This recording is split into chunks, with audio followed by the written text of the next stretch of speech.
Everyone, week number 7 in the NFL. You are here for H2H, the NFL pick show in which Tasos and myself, we battle it out each and every week. Tasos is traveling this week. I mean, a couple weeks ago, I had my road week. He's traveling this week, but he is coming off of a win. We are now 3-3 in the rubber match season. Tasos, we're 6 weeks in, and we're 3-3. I mean, we couldn't draw it up better for the dramatics of the whole thing, but it is still a little salty for me coming off of a loss, especially when I gave you a win with the fade me. But how you feeling coming off of a win? I know you're traveling, wine tasting and all. How you feeling? Well, I mean, obviously the wine tasting loosens you up a little bit, makes you feel pretty good coming into the recording. No, it feels good. It's been fun. Like it literally has been every week, just kind of back and forth. You win, I win. Honestly, obviously it's better for the show, but also it makes it more challenging for us. Like then one person. That's kind of been the theme the first couple of years. Is year one, I kind of was up like 6-2 on you. Last year, you were up like 7-3 on me. Like it was these big leads early. This year, I feel like it's going to be this way all year long. It just feels like we're both. We have a good week, we have a bad week. We kind of go neck and neck. Last week, you gave me the Panthers money line, which, I had the Panthers hat. I pulled it out, lucky charm, and got me the win. So, I honestly did not think we were going to win that game at all. But shout out Bryce Young and Carolina Panthers coming through for me in the end. I kind of once I because I was out and about on Sunday. I was actually at a wedding on Sunday, and I'm checking the scores as everyone's getting ready and stuff. And once I had seen that, actually we went to a bar and watched the first half of the Patriots game. And as I'm like refreshing, checking the score of the Cowboys and Panthers game, I was like, oh man, this is a close game. I got an immediate bad feeling, as if like I knew the Cowboys were going to lose because the game was close. Do you know what I mean? Like, if this was going according to my plan, we were not, it wasn't a 3-point game when I checked at halftime, whatever it was. So you did get that win, but you know what? This is a brand new week. Yeah. Brand new week. But guys, you are carrying the stench from last week into this week. So, that has to be considered. Yeah. You know what? You smell all right. All right. I'm not going to give myself a good smell, but I did shower today. Can I be honest? I honestly forgot that was your fading pick. Like we were driving in. My girlfriend and I are in New York for a couple of days, upstate New York. We're driving on the way to New York, and I was checking the scores, and I'm like, wait a second, Cowboys Panthers is tight in the fourth quarter here. I was like, I think it's the fade me pick. I had to put it on the radio and I put it on the radio while we're driving. And I'm like, oh my god, like I'm actually going to win this week. This is crazy. Yeah, I mean, I will give you credit for the you had another plus money play too. I forget what it was. I think it was Seahawks money line, right? Seahawks money line. You did go 2 plus money plays. So give you some credit there. One thing I will say to all of the people out there, we're getting such good comments, but people are like, man, this show deserves more views. This show deserves more whatever, right? And they're like, Tasos, you got to market it better. We will hold our end up of the bargain of marketing it better. If you guys do hit that like button, hit that subscribe button, comment for the algorithm. We have a blast doing this. Hence why, Tasos is traveling, going to wine tastings. He's like, no, I got to get home for H2H here. But yeah, really do appreciate all of the support. Let's see if we can run the likes up on this week's video. Tasos, we've been blabbering. Should we get into the wheel here? Absolutely. But guys, tell your friends, tell your family, tell your local degenerates at the sports books to tune in to H2H, guys. We have been putting a lot of hard work into this show for years now, honestly. But if you guys aren't watching it, genuinely just missing out. We hand out good plays. I mean, Ev, I talked about earlier, each of us having a bad week. A bad week for us lately on this show has been 2-2. Yeah. And then we just lose on units. So, I mean, we really haven't had a bad – I think I had one 0-4 week, which we won't talk about. But, it's been pretty good all year long. Yeah, I totally agree. And at the very least, I mean, it's a unique show. I feel like we've created something really, really cool here, obviously with the channel, but H8 specific. So, yeah, if you guys want to support it, go ahead, do so. Would really appreciate it. But if you guys don't know how it works, you're going to see a wheel on your screen right now. I talked about this being pretty damn unique. The wheel on your screen will have a bunch of Ev slices. It'll have a bunch of Tasos slices. There's a bunch of them today, Tasos. I like that. You're not seeing double after the wine. There's actually a bunch of slices here on the wheel. People are gonna think that Tasos had like 42 wines. Dude, I'm not gonna lie. I got nervous. I was talking about my girlfriend beforehand. I was like, I'm a little nervous. Like, she's like, you can't be drunk in recording with Ev. I'm like, no, we'll be fine. And then we get there and like, oh, here's some welcome drinks. I'm like, what's this? And it's like, I forget what it was. It was so strong. I'm like, oh my god, like this is the first drink. We haven't even started the wine tasting. I'm gonna be blasted by the time H2H starts, which could be a good thing or a bad thing. But I'm feeling good. I think I would kind of like that. that. You come on here and I can mop you up easily. That might be a great recipe. You Or should get try stronger. that next week. Maybe the alcohol makes me eat an even better sports better. So who knows? Well, it sounds like we're gonna have to test it at some point. Maybe when we hit a big milestone for subscribers, we'll do a blackout version of H2H, and people will be like, "What are they doing?" But anyways, guys, wheel on the screen here. Whoever this lands on goes first. It is then a snake draft from that point. Let's go ahead and spin it. And if we do that blackout idea, it wouldn't even be a mess. It would. You see how it's been 5 minutes and 30 seconds, and we're just getting to the wheel spin? Yeah. It'd be like 15 minutes and 30 seconts. Right. It wouldn't be a mess. We'd be okay. It would just be like, guys, when are you going to get to the actual precipice of the show? But anyways, Tasos, you are leading us off here. Yep. Next wheel is going to pop up on everyone's screen. This is the important one. This is the wheel that dictates, not to say the order's, not important, but this is the wheel that dictates what category we go round by round doing here. I know you have been out and about and whatnot. Do you have anything that you're liking more than everything else? I'm going to shuffle this 3 times right now, so there's no funny business. Good. Anything that you're liking more than anything else this week in terms of a category? I don't know if it's the wine talking or just my spirit, but the world's my oyster here. Give me anything you got. All right, let's spin it. Wow, starting it off with a Thursday night football play. I like it. Thursday night football play. All right, we got the Bengals and Steelers. Yep. I've already done a lot of research on this game, so you should be shaking in your boots there. I've already recorded my Thursday night football video, so let's see what you got. All right, guys, hate to break up the action for 1 second, but I did want to talk to you about Outlier. You've heard us talk about Outlier plenty on this channel over the years. That's because it remains our favorite player prop research tool. Check out the link down in the description as well as the pinned comment, or scan the QR code on your screen right now. You'll get a 7-day free trial. 7 days free for you to make the decision whether or not you like Outlier or not. I know the answer is going to be yes, but hey, go do it yourself, right? Even after that trial's over, they don't have this big gotcha moment. No, it's just $19.99 per month after that. You hit some plays with Outlier, it's going to pay for itself. Go ahead and check it out, guys. They are constantly building and making this tool even better.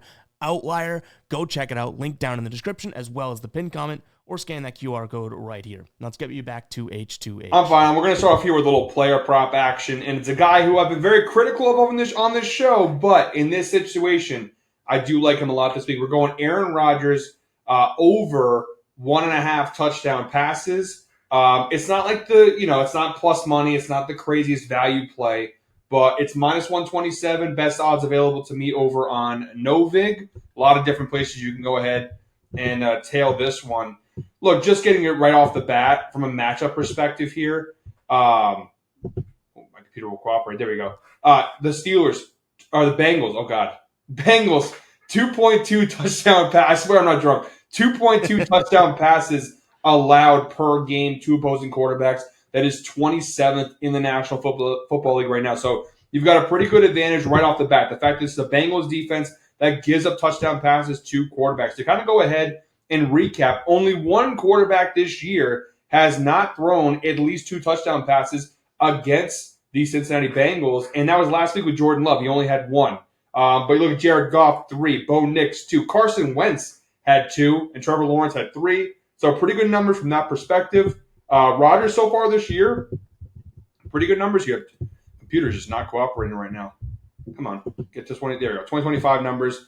He's cashed it in 3 of 5 games this year. That's, of course, a 60% hit rate. He's averaging exactly 2 touchdown passes per game. So you got the matchup standpoint. You have the recent success quarterbacks have had when playing the Bengals. And then Aaron Rodgers in general has had a decent year versus Seattle and versus Minnesota. Those are 2 teams this season that he failed to get 2 touchdown passes against.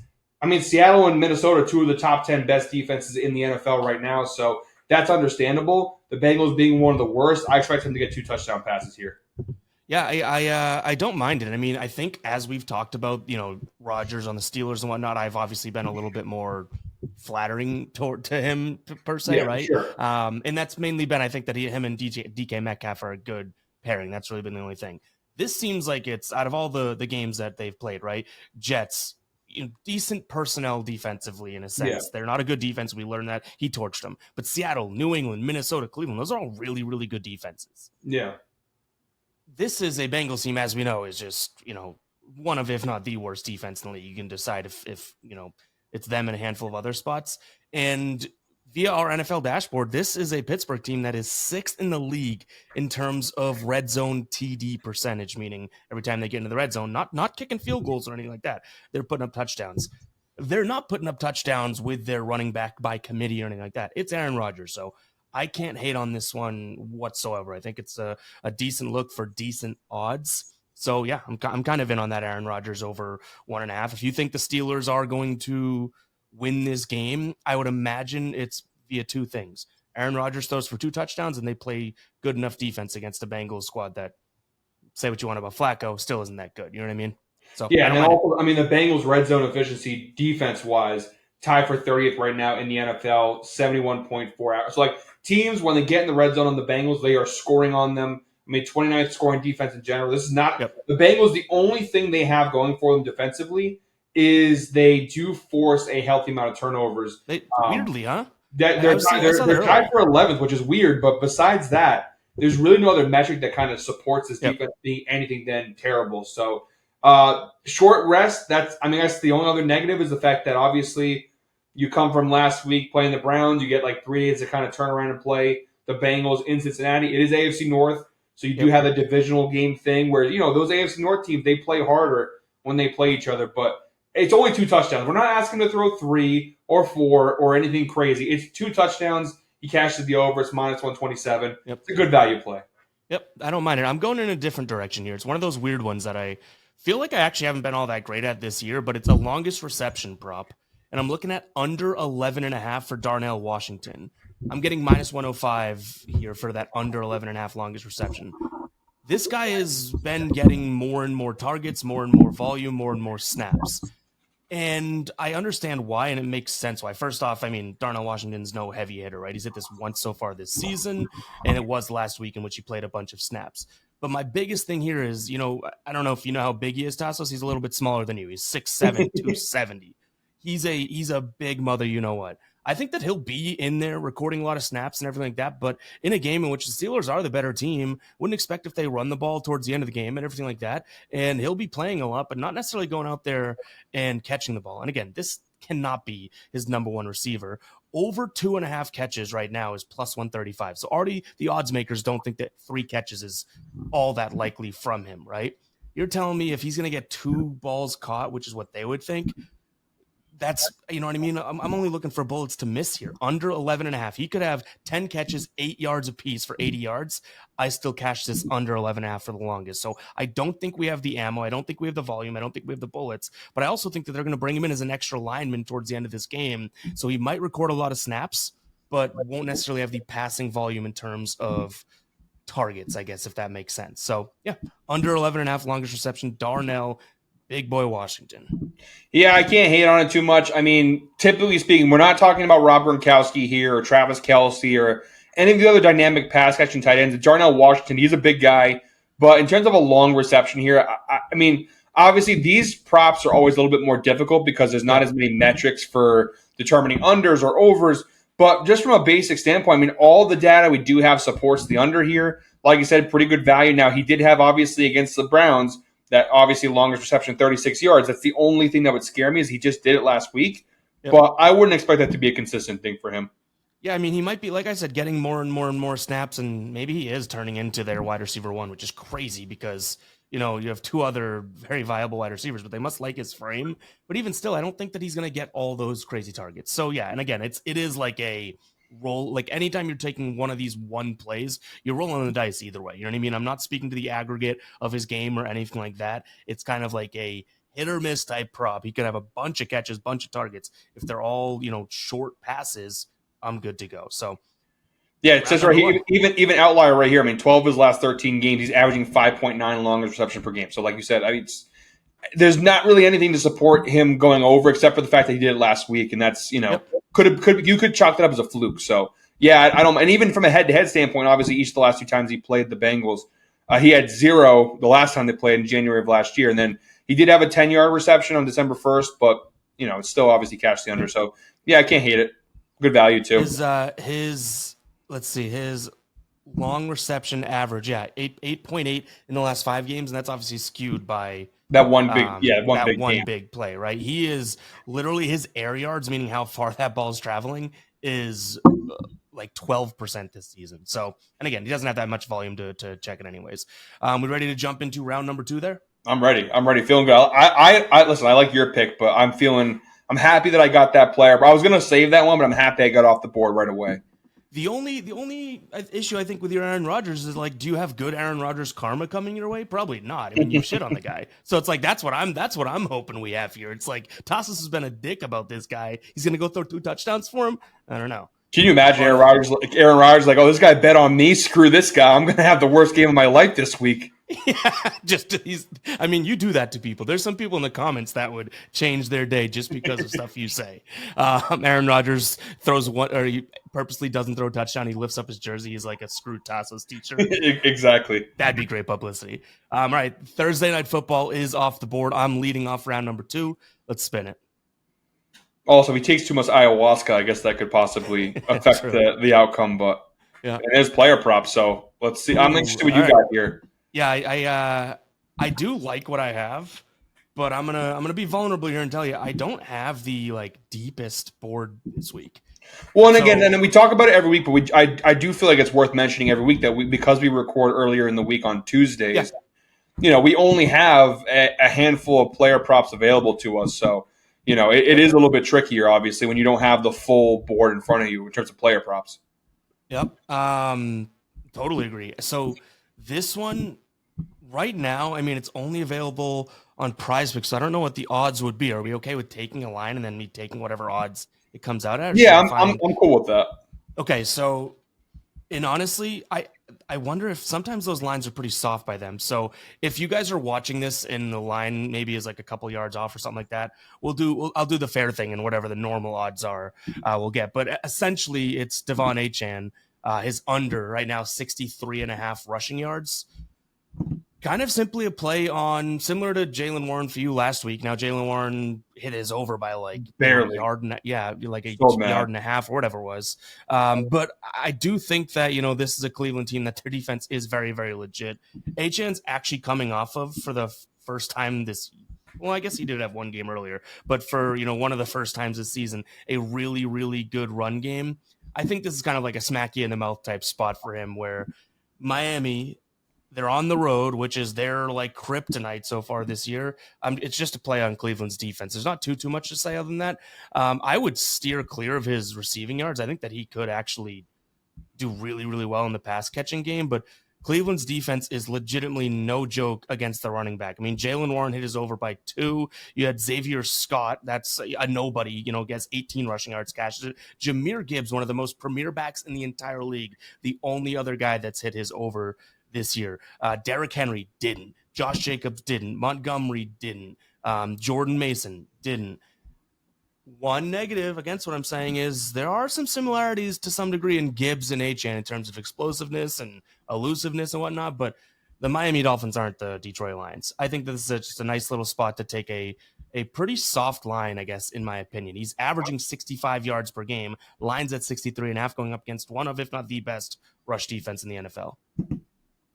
Yeah, I mean, you haven't even really touched on it, but there's also the non-football factor here, right? I mean, this team is a dumpster fire right now. Sure. Tua Tagovailoa. I don't know if you saw that press conference, that interview he had, where he basically threw his teammates under the bus and said, leadership has to be better. Hey, pal, you're the franchise quarterback. You're the leader. You're calling yourself. Like, Mike McDaniel already had to come out and issue an apology on behalf of Tua. Like, I've seen former Dolphins players coming out and flaming Tua. Like, it's been a rough go of it for this Dolphins team. I mean, it feels like now that Brian Callahan just got fired in Tennessee, it's only a matter of time before McDaniels is gone.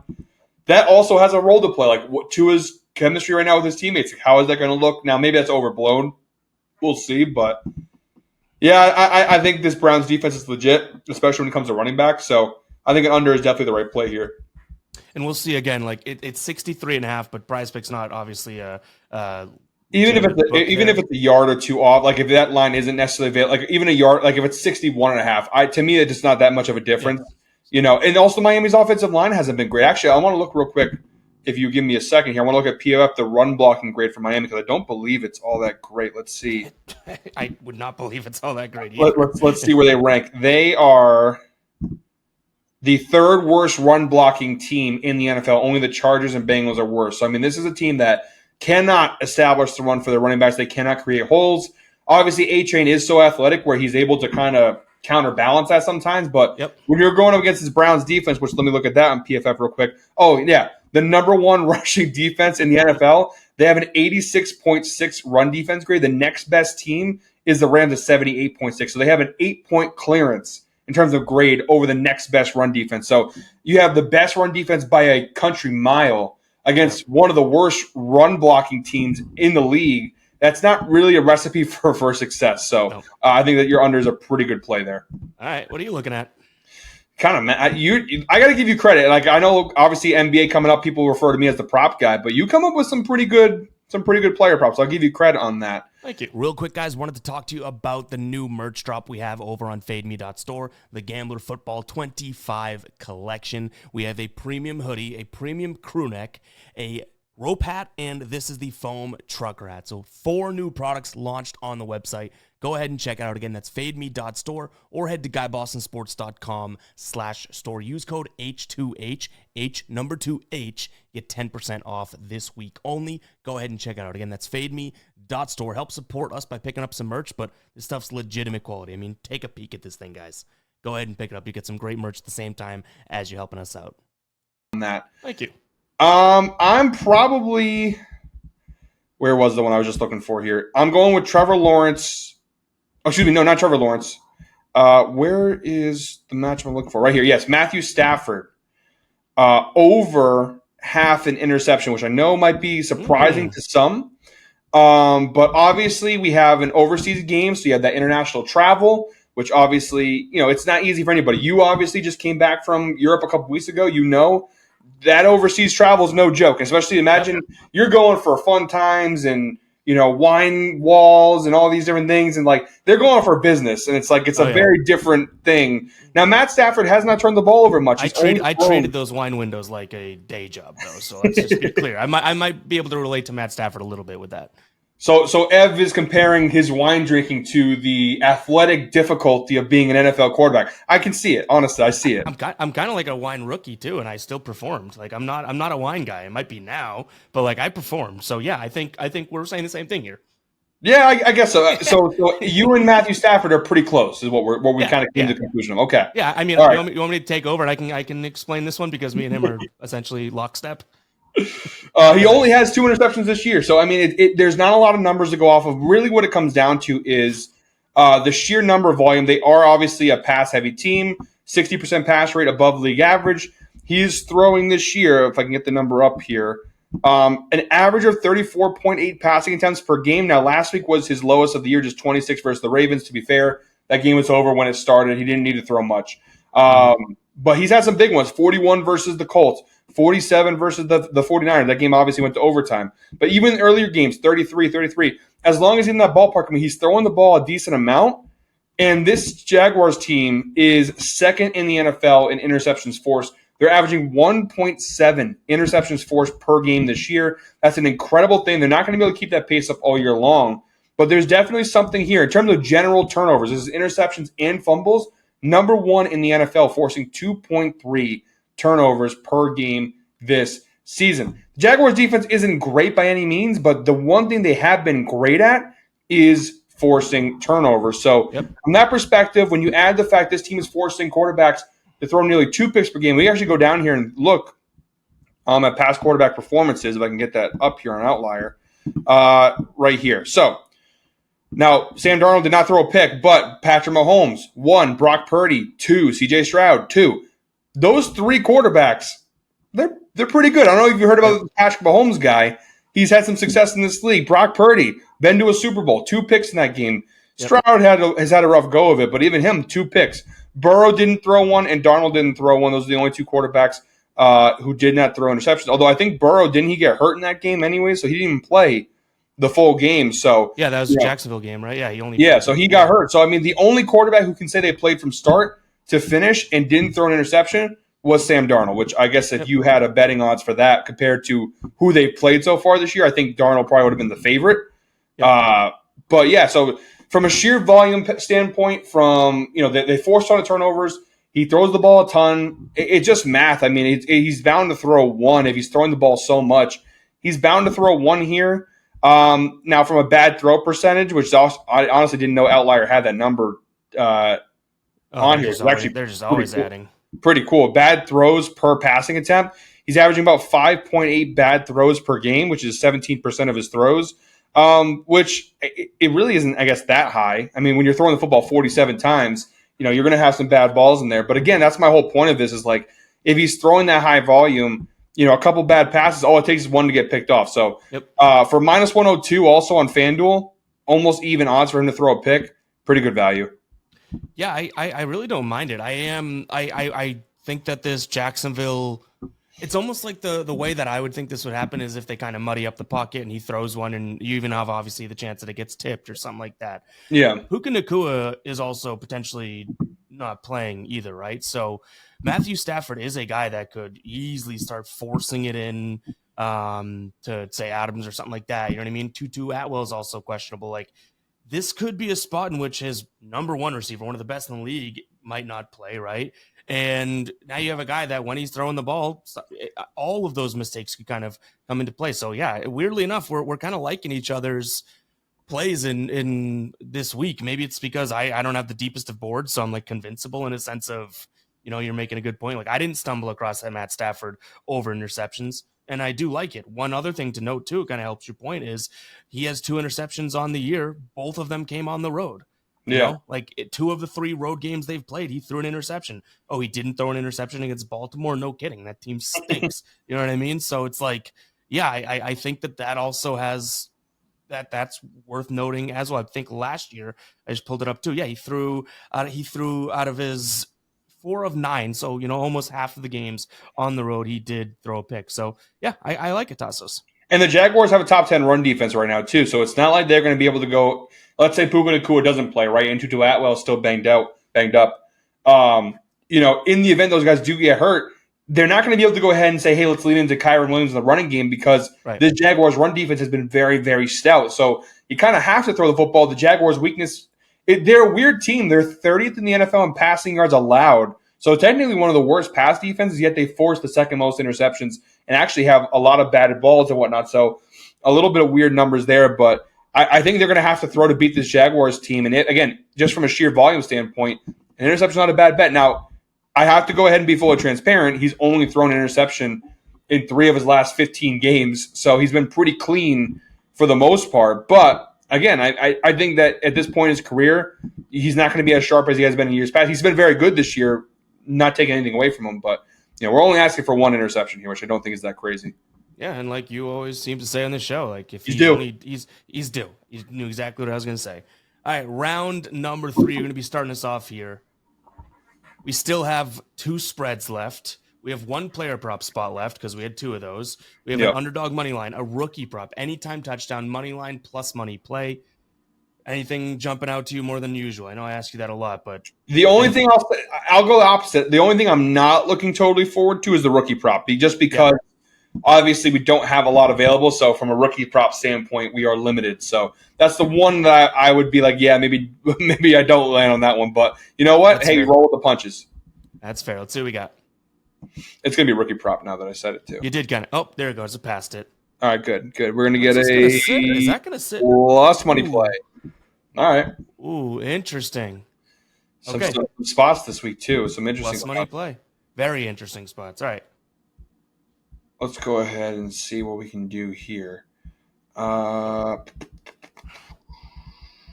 do I have a gross one.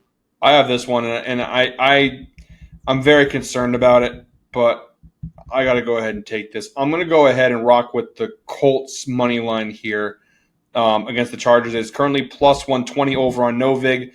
I hate this because the Colts, they are the team. It's very weird. Like, they have proven themselves time and time again. Their one loss, was a game where honestly, had Adonai Mitchell not screwed up with the fumble, they honestly could have beaten the Rams. Like, this Colts team, their only hiccup was they shot themselves in the foot, and that's it. Like, even that game, they could have beaten a really good Rams team. They have been phenomenal. They've beaten bad teams. They've beaten some solid teams in there. The Cardinals gave them a little bit of a scare last week, but they still took care of business in a game that was kind of tight. The Chargers, I don't know if you've seen them. So they barely survived the Broncos. They were up, and then they were losing most of that game. They come back in the fourth quarter, win it. They then lose to the Giants in Jackson Dart's first start.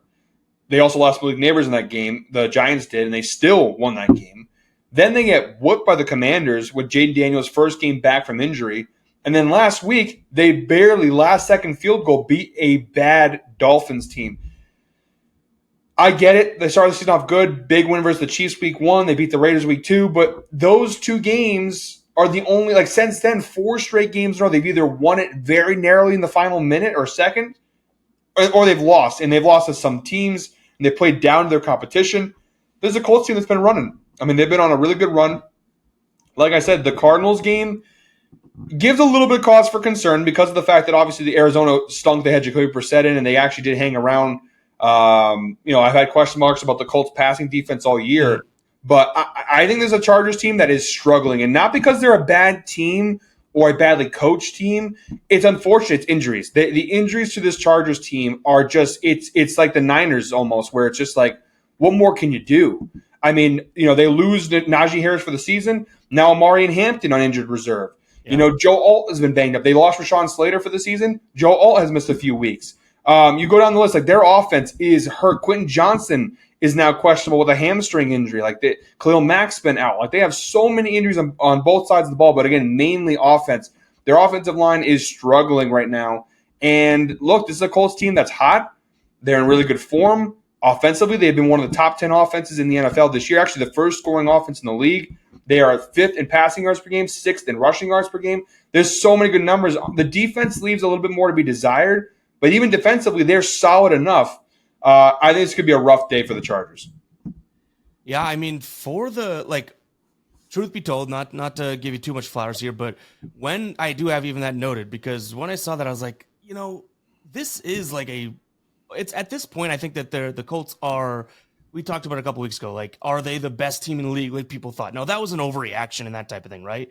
But this Colts team is good, and this seems another time, and I feel like I say this on the show a ton, it's like one of those 50-50 coin flippy type games where if you're getting the plus number side, sign me up in a sense. And this Chargers team, you touched on it, the injuries, they're going through a rough stretch. Last week, Justin Herbert obviously played really, really well and stuff, but still, I can't really knock anything you say other than the what if, and I mean, it's almost like we've just been waiting for that. What if all of a sudden Daniel Jones starts to get knocked down a few pegs, and we've seen him do really well, even when he was with New York, right? Do really, really well for a brief period of time. It's been a little bit longer than brief this year, but still a brief period of time. And then all of a sudden it's like, whoa, what happened? And the minute Daniel Jones goes downhill, this Colts team will go downhill. It's not like Jonathan Taylor's going to be able to, and that's to be said about a lot of teams. Their freaking quarterback, it's like, no kidding. Look at the Bengals or anything like that. It's only an if. Like, I'm telling you right now, I like this play. I think it's good for the money. It's like, I just seen Daniel Jones, I feel like, go out there and just blow it too many times before, in a sense. You know what I mean? So I get it. I think what makes this different, though, is the fact that the Colts team that's around Jones is the best unit he's ever had. I'm going, again, back to PFF, looking at their grades right now. Run blocking grade, the Colts have the 5th best run block grade in the NFL. And from a pass block grade perspective, 8th best. So this is their top 10 in pass block and run block. When, in all of his years with the Giants, did he have an offensive line anywhere near the top 10 in any of the two categories? Maybe I'm wrong, and maybe there was a year where maybe they hung around, but notoriously, their offensive line was pretty bad throughout those years. And then when the offensive line did get better, they didn't have the wide receivers to support him. So he just never had it all together. This is a Colts team that has the superstar running back, which he did have with Saquon, but he has the star running back, the top 10 offensive line in the league, and he has a solid wide receiver. I'm not going to say they're the best receivers, but they're pretty good. And actually, from a receiver perspective, 4th best numbers in the NFL right now. I'm trying to see what exactly the grade is. It's PFF grade for pass routes, right? It's fourth best. I mean, there's a lot of great stuff here. If you go on PFF, the numbers, the Colts offense is like top 10 in every metric. So, yeah, I mean, the biggest question mark, like I mentioned, is their defense. That's where I'm a little bit concerned. Like, their pass defense hasn't been great, and if Justin Herbert can get cooking, he could go ahead and carve them up a little bit. But their offensive line is so banged up, they can't run the football. I just have a lot of question marks with that Chargers offense with all the injuries. And again, they should have lost that Dolphins game, honestly, and they haven't played well in weeks. Again, injuries are to blame, but for plus 120, Colts are a great pick. Yep. I'm going with a player prop again. So I have Of course 3 you are. player props now. But this is a plus 185 over on DK right now. It's in that same game. Oh, okay. Keenan Allen to record a touchdown. Love it. How do I? So they're going to, I would think, force the ball and throw the ball in the red zone, which we even saw last week. Keenan Allen only had 2 red zone targets last week, but they threw the ball 11 times in the red zone. This is a guy that, yes, last week that didn't go according to plan in terms of him scoring a touchdown, but he still leads the team even after last week and being a down week by far and away, over 11 percentage points higher than the next guy in terms of red zone target share. You've already said Indianapolis's pass defense isn't all that tremendous. I do like the spot here. It doesn't look like they've allowed a ton of touchdowns to opposing wide receivers this year, but to be fair, they went up against Las Vegas, they went up against Arizona. Let's see who else. Earlier in the year, they were allowing plenty more. Denver, I guess the Ev, if you, not to interrupt you, but if you go look over their touchdown, the Colts defense touchdowns allowed versus wide receiver, they're bottom 10 in the league. Yeah, but they haven't allowed any in the last few weeks. Yeah. But I guess what I mean is Arizona, Las Vegas, they're not. Yeah, name a wide receiver on those teams. You're not going to bring up Mitsubishi Marv, are you? That's your guy. No, Greg Dortch scored the touchdown last week for the Colts. Come on, Greg Dortch is not getting a lot of screen time on our show, at least. Yeah, true. Well, he's just got more than he probably has on any other show. On any show, right? Yeah. So you gave him that. But anyways, yeah, I just like Keenan Allen to get some. I think the fact that they threw the ball 11 times in the red zone last week and Keenan Allen only had 2 of those targets, and he's getting, by the way, over 30% of their red zone target share this year. That was more of an anomaly than what we might see again. And again, they're not if they choose to run the ball in the red zone and not put the ball in Justin Herbert's hand, they're just giving it to less skilled players than who is their running back at this point. Exactly. Now that Najee Haskins out. Yeah. Haskins and I forget the guy's name actually. Hakeem Haskins and someone else, right? But it's you have Herbert, Allen, Ladd, and Quentin Johnston. Those are way, way better names to trust within the red zone. So yeah, for plus 185, hasn't scored in 3 weeks. What do we say? He's due. He's due, man. He's due. And like I said, I said it. I don't know if you guys could hear. I kind of whispered in the mic. I'm like, I love it. This Colts defense, that's their Achilles heel has been their pass defense. Yep. It's a little questionable. They're 22nd in the NFL in passing yards allowed per game. I think even on PFF, they're ranked maybe average to below average from pass coverage perspective. They're not a good pass defense. And the Chargers, obviously, with all the injuries to running backs, they have to throw the football. They have to. Just from a sheer volume standpoint, Keenan Allen has scored a touchdown, especially, again, like I mentioned earlier, Quentin Johnston's banged up right now with a hamstring injury. So if he's – I think he's probably going to play, but obviously he's not 100%. Keenan Allen then becomes – I'm a Ladd McConkey guy, but he becomes their top weapon in the red area. So, him to score a touchdown and the value is definitely there. So I hate that you just – when it comes to player props, man, you're a wizard. What can I say? Whoa, love hearing that. Props, yeah. Listen, I got to give you props on the props. All right, perfect. All right, should we dive into Fade Me? I'm ready for it. I just hope you don't get it. I can't see any more player props in this video. Yeah, true. I'll tell you this. This is probably a first for the show, but I almost hope I don't get it, Tasos. Wow. Now I want you to get it. No kidding. But I've handed you multiple winners this year. Yeah, no, Fade Me has been – to be fair, though, I think both of us have kind of struggled with Fade Me this year. I think I gave you a couple winners too. Yeah, you did early on. So I guess I still do want it because I want the ball in my court. No, you can't go back now. You can't. You can't say you don't want it and now say you want it back. Well, I don't want it, but I get why I should want it. Is what I mean. I guess I do want it because the ball's in my court, but I don't know if I want to make the pick. I don't want it. It's tough. You're a little scared. I get it. I got you. Yeah, you know what? I'm man enough to admit that. I'm not scared to admit that I am scared. What's the Rocky 3? I'm afraid, all right? I'm afraid. Yeah, exactly. There you go. Let's spin it. Come on. Or did I just reverse psychology to get it? No, I'm getting it. Is that sitting? See, okay, all is well. I know I shouldn't be wussing out or anything like that, but like I think I needed a reset button, and that was my reset button. Okay, that was my reset button. Now I'm good to go. You're going down this week. So what do we got? All right, all right. So now the pressure's on me. I got to find a fun one for us here. Let's see. Do I do? That's not fun. Oh my god, some of these I just saw some. Some of these I missed a couple spreads. The Chiefs are 12.5 point favorites over the Raiders. Yeah, That's big. it's a weird slate this week because even you have like some like the Bears now who are playing good football, but only 5.5 point favorites over the Saints. Like there's some weird Yeah. spots that are like, but are the Bears that much better? Like who knows? All right, I'm gonna see if I can. I'm gonna see if I can do this. And this, I could be biting myself. I could be really screwing myself. I'm trying to use the team that screwed you this past week to my advantage. Oh, I'm going Cowboys money line here against the Commanders. Now it's not a bad. Now unlike last week where you gave me the Panthers and I'm like, crap, I don't want to be on the Panthers. I'm giving you Commanders money line, which right now I'm seeing it -1. What are the best? Minus 118 118 on on Novig. yeah. So not bad. I think Dallas.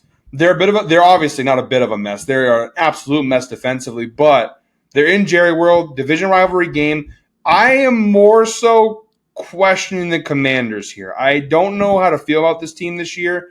They obviously just lost the Bears last week, which I'm not doing this because they lost the Bears. It's kind of a mix of everything. Now I know Jaden Daniels has been hurt. They had him out for a couple of weeks with Marcus Mariota starting. But I don't know. They're often like they've been a team where like I figured coming into the year they would have a little bit of a step backwards because of last year was a miracle run. Nobody had them making the playoffs last year really, let Yeah. alone the NFC Championship game. So I think this team is regressing a little bit, despite the fact they added more talent in the offseason. I don't know what to make of their defense. The defense was my biggest concern with them last year, and their offense was so good last year that they were able to kind of overcome all that. This year, offense isn't as potent. Although I don't know. Sometimes their passing offense is taking a step back. 25th in the NFL in passing offense. That's not good enough. They are a really good run team, and they are top 3 in scoring offense. But I don't know. The Cowboys offense. This game's going to be a shootout. The Commanders right now tied for 23rd in points allowed per game, 23rd in passing yards allowed, 19th in rushing yards. They don't force many turnovers. Now, the one saving grace, they do have a decent pass rush this year, but I just don't think this defense is good enough. And this Cowboys offense, we've seen it over and over this year. They're pretty good. I mean, especially the passing offense is really, really good. So it's going to be a shootout. And again, I've been talking about this with Dallas every week where you have these shootouts to coin flip. Last week, obviously, the coin fell on the side of the Panthers, but until I see a defense slow this, the Bears are the only one where the Cowboys offense just kind of didn't show up. Yeah. Every other game, like look at this Cowboys offense, 20 versus the Eagles. Okay, that was week 1. 40 versus the Giants, 40 versus the Packers, 37 versus the Jets. Even in loss, they had 27 versus Carolina. Like this offense, minus the Bears game, they have scored 27 or more in 4 of their 6 games this year. This has been a high-scoring offense. I just am concerned with the Commanders here. I don't know if their defense is good enough, and offensively, I have question marks. Yeah. So you know how we share the other what I'll share what I was going to do. Mine was going to be Cowboys over 23.5 team total. That would have been -180. You would have gotten the under at like +180, something like that. So I'm clearly aligned, right? Like if I was going, if my side like. So I think you're getting good value in the plus money. I'm not the biggest of. I think even early on in the year in my videos, I was like, and this was before Jaden Daniels got hurt. I was like, we don't necessarily we can't crown this Washington team all that good before we see it for a second year. And that's not me hating on Jaden Daniels. I think Jaden Daniels is phenomenal. Like they have a lot of good players. Like I think Debo's really good in that offense. Whatever, right? The point is that the sample size hasn't necessarily been there, and some guys we've seen fizzle out after 1 year. I think Jaden Daniels will do a little bit better than fizzle out, but again, let's not crown him king of the castle here on the road against a Dallas team that is scorched earth in terms of how they're scoring. I was shocked that they were, underdogs. Now it does kind of, and also by the way, another play that I was thinking about for a player prop was George Pickens touchdown, because they may even be getting CD Lamb back, which almost tells me like, oh, everyone's going to be like CD's back, and it's like, yeah, perfect time for George Pickens to continue to just score touchdowns. But again, like, so I'm in the same camp as you. Many different props or plays tonight, including Fade Me. I kind of was circling around the Cowboys. Now that I didn't really get anything down on them, but I can't deny it. I think that this is like a decent enough value play. The only thing that could get you tripping up here is like the gamble of Fade Me. You know what I mean? And I did that last week. Like when we're taking these ones that could go either way. Now you wouldn't think that the last week would have gone either way, but kind of goes to show. It wouldn't like shock me to all hell if Washington wins this game. Do you know what I'm saying? Yeah, the biggest risk factor is the Cowboys defense is just so damn bad, right, that the Cowboys offense wouldn't be able to keep up from the scoring perspective. But right, real quick, I mean, the Commanders, and I know some people, I've been labeled as a bit of a Commanders hater. Even last year, I kept betting against them. But just going through last year's schedule, that I'm not saying it was a fluke. Washington fans, do not jump on me. I'm not saying it's a fluke, but we've seen this happen a lot in the NFL. The Chiefs, it's kind of happening to right now to a degree where these teams who are very good in these one-score games a year before, the next year, that luck flips a little bit. Yep. You can't always be the team that gets lucky in those one-score games. Look at them last year. I'm just going to go through. 1, 2, 3, 4, 5. This is, of course, one-score game, so 7 points or less. That's up to 5. Let's see. 6, 7, 8, 9, 10, 11. 11 games, including playoffs, were within one score last year. And they won pretty much every single one of those, minus the Steelers game and minus the Ravens game. So they went 9-2 last year in one-score games. That's not exactly going to be – you can't do that every single year. It's just like the Chiefs did that. Was it last year or 2 years ago where they were like 11-0? I think it was like 11-0 in one-score games. Like it's not something you can do consistently. It's really tough. There's a luck factor in there.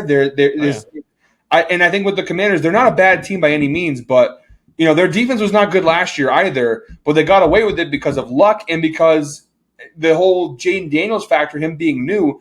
Now you've got some film on the guy. Now you've got some things to look at. Again, I'm not trying to discredit they're a good team for sure, but I do think Dallas is closer to Washington than people would probably give credit for. And their offense is genuinely one of the best in the NFL right now. As long as they show up to play, the Cowboys are in this game. And I know their defense is really bad, but you get into a shootout, it just kind of comes down to who has the ball last. This past week, unfortunately, it was the Panthers for the Cowboys. But, this week could be Dallas, so we'll see. But I think it's a fun one. It's kind of a coin flip type of game, but I feel like it'd be, from my perspective, a fun thing for you to lose 2 fade news in a row on account of the Dallas Cowboys. On the Cowboys. Yeah, I mean, I like I said, I would prefer your side, so I think that is a good enough look there. But so you said Cowboys team total over. That's where you were going to go with Fade Me if you got it. Yep, over. So, yeah, so we were pretty much aligned there for the most part. Yeah, over 23.5. Mine was minus 180, so I was going to go with that kind of juiced approach. You would have gotten plus 180 for the under, but 23.5. I mean, geez, that's like I mentioned. 4 of 6 games have gone over on that. So Right. So, yeah, I think that we are fairly aligned. But, again, this is – it's not like having the Panthers. I know the Panthers hit for you last week, but it's like I don't hate the Commanders, so I can at least stomach this Fade Me. But I do think that, I would have been on the same side you are had I had my choice there. Yeah. You got to root for Jaden Daniels. I had to root for Bryce Young. Luckily, I was driving to New York, so I didn't have to watch that whole game. But when did Rico Dowdle become Barry Sanders? It's so funny because for a second last week, I was like, oh, Rico Dowdle revenge game. And I'm not going to say that on air because that's just stupid. Rico Dowdle revenge game? Come on now. But I guess it was a real thing. Rico revenge, baby. He did it. Seriously. He's had 2 massive weeks. I'm like, I don't know where he came from, but look out Chuba Hubbard. He was like the first player. No, it was Rico Dowdle games this year with 200-plus scrimmage yards or something like that, and it was like only one, or in the first half, whatever his stat line was, and other NFL teams was like 1. And I was like, what? He's done something twice now that teams haven't. But before we close up, how do you feel about your board this week? I'm feeling really good, honestly. I definitely took some risks there, including Fade Me, but I feel pretty good for the most part. Especially, after the wine tasting, I was worried, would I make some rash decisions? But nope, these were my plays. If I was a quarterback and I had my play sheet, I pretty much got what I wanted off my first 4 plays were pretty much all there. I didn't get anything stolen from me. I didn't change my mind. I was very much, we followed the game plan, we executed, and I think we're going to get the win, so we'll see. All right. Call him Josh Gordon if he pulls it out. just going out there pre-gaming your games. I'm not just kidding. At first, I was like, Josh, what do you mean, Josh Gordon? I'm like, oh yeah, Oh, forgot about that him. Flash Gordon that people just seem to forget about. But anyways, guys, that's gonna wrap it up for this week of H2H. Make sure to hit that like button, hit that subscribe button, and yeah, catch you guys in the next one.